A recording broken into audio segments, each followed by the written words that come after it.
નમસ્કાર મિત્રો, હવે આપણે આવી ગયા છે ભાગ 6માં, જેમાં આપણે ધોરણ 9ની ગણિતની બુક્સ જે છે એમાંથી પ્રકરણ 1 સંખ્યા પદ્ધતિનો અભ્યાસ કરીશું. મિત્રો, એમાં આપણે અસમ્ય સંખ્યાઓના ઉદાહરણોનો અભ્યાસ કરીએ.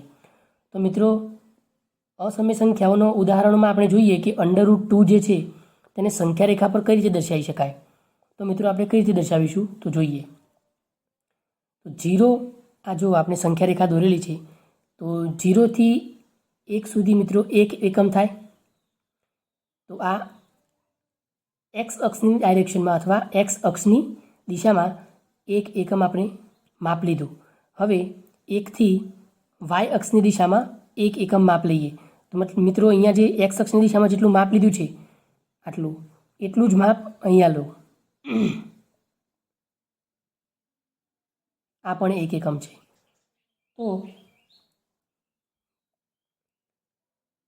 1 એકમ અને આ પણ 1 એકમ. હવે નામ આપી દો. માની લો કે આ જે છે એ ઓ છે, અથવા એ નામ છે. આ એ, અને આને બી અને આને સી નામ આપો આ પોઈન્ટને. તો એ અને સીને જોડી દો. તો મિત્રો, શું દેખાય છે તમને? તો આ એક રાઇટ એંગલ ટ્રાયેંગલ, મતલબ કાટકોણ ત્રિકોણ બન્યું. હવે કાટકોણ ત્રિકોણમાં આપણને એ બી 1 એકમ આપેલા છે, બીસી 1 એકમ આપેલા છે. તો આપણે એસી મિત્રો શોધી શકીએ.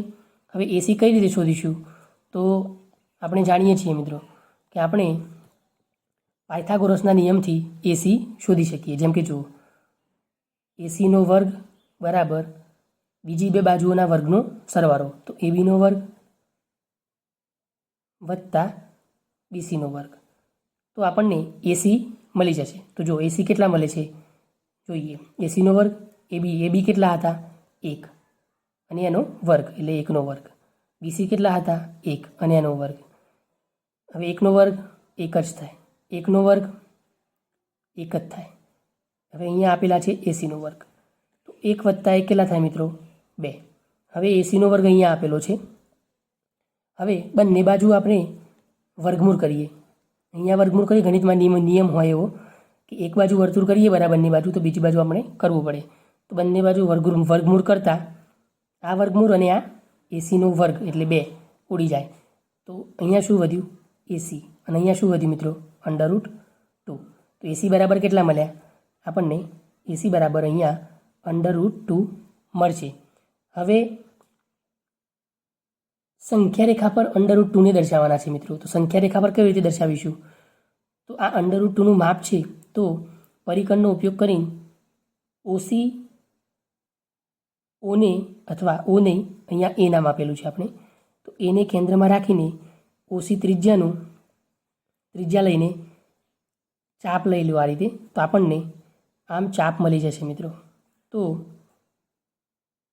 એ ચાપ અહીંયા એક્સ અક્ષની લાઇનમાં 1 અને 2ની વચ્ચે જ્યાં છેદ છે, મતલબ અહીંયા આપણને √2 મળી જશે. તો આ રીતે આપણે √2 જે સમ્ય સંખ્યા છે તેને આપણે સંખ્યા રેખા પર દર્શાવી શકીએ. ધન્યવાદ મિત્રો. ઉદાહરણ 4, સંખ્યા રેખા પર √3 દર્શાવો. તો √3 એ એક સમ્ય સંખ્યા છે અને તેને આ સંખ્યા રેખા પર આપણે દર્શાવવાની છે. તો કઈ રીતે કરશું મિત્રો? તો જેમ √2માં આપણે 0 થી 1ની વચ્ચે 1 એકમ માપ લીધું, એ એક્સની દિશામાં હતું. હવે 0 થી 1 એકમ માપ વાય એક્સની દિશામાં લીધું, અને પછી આ જોડતા આપણે નામ આપીએ કે આ બિંદુ જે છે એ છે, અહીંયા બી છે અને અહીંયા સી છે. તો એ અને સીને જોડતા એસી મળ્યું. તો એ બી 1 છે, બીસી 1 એકમ છે, મતલબ આ એક ત્રિકોણ બન્યું મિત્રો. અંગ્રેજીમાં કહીએ તો રાઇટ એંગલ ટ્રાયેંગલ, અને ગુજરાતીમાં કહીએ તો કાટકોણ ત્રિકોણ. હવે કાટકોણ ત્રિકોણની બે બાજુઓ 1 એકમ આપેલી છે. તો આપણે ત્રીજી બાજુ શોધી શકીએ. હવે ત્રીજી બાજુ કઈ રીતે શોધાય મિત્રો? તો આપણે એ શોધવા માટે શું કરીશું? તો પાયથાગોરસનો પ્રમેયનો ઉપયોગ કરીશું. તો જુઓ મિત્રો, એસી. હવે આપણે શું કર્યું હતું અહીંયા? તો એ બી 1 એકમ લીધું હતું ને મિત્રો, એને લંબ 1 એકમ વાય એક્સની દિશામાં લીધું હતું, બરાબર ને? હવે એસી શોધીએ. તો પાયથાગોરસના નિયમ પ્રમાણે એસીનો વર્ગ બરાબર એબીનો વર્ગ વત્તા બીસીનો વર્ગ. હવે એસીનો વર્ગ, એબીનો વર્ગ કેટલો થાય મિત્રો? 1નો વર્ગ વત્તા બીસી પણ 1 જ આપેલા છે તો 1નો વર્ગ, એટલે 1નો વર્ગ 1 અને 1નો વર્ગ 1 એટલે કેટલા થયા? 2. અહીંયા એસીનો વર્ગ. તો એસી બરાબર કેટલા મળશે મિત્રો? √2. તો એસી કેટલા મળ્યા? √2. પણ આપણને પ્રશ્નમાં √3 દર્શાવવાનું કીધું છે. કોઈ વાંધો નહીં મિત્રો, આપણે √2 તો દર્શાવી દઈએ. તો √2 મળી ગયા. હવે આ જે એસી છે જેનું માપ √2 છે એને પરપેન્ડિક્યુલર મતલબ એને એસીને લંબ હોય એવી એક લાઈન, 1 એકમની લાઈન દોરીએ. તો આ એ બી સી અને નામ આપી દો ડી, અહીંયા પોઈન્ટ જે છે એને. તો આ ડીસી જે છે એ એસીને લંબ છે, મતલબ અહીંયા 90નો ખૂણો બને છે. તો એ અને ડીને જોડતા આપણને એડી મળશે. હવે આ શું થયું મિત્રો? એ સી ડી એ પણ એક કાટકોણ ત્રિકોણ થયું. તો એ કાટકોણ ત્રિકોણમાં એસી √2 માપ છે અને ડીસીનું માપ 1 એકમ છે. તો કાટકોણ ત્રિકોણની અંદર 2 બાજુઓ આપેલી હોય તો આપણે ત્રીજી બાજુ આરામથી શોધી શકીએ.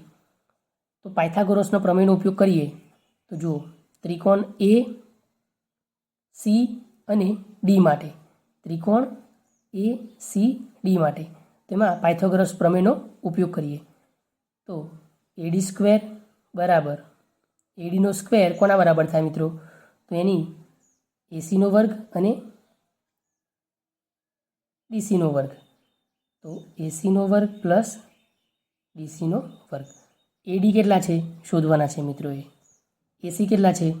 √2 તો એનો વર્ગ. ડીસી કેટલા છે? 1 તો 1નો વર્ગ.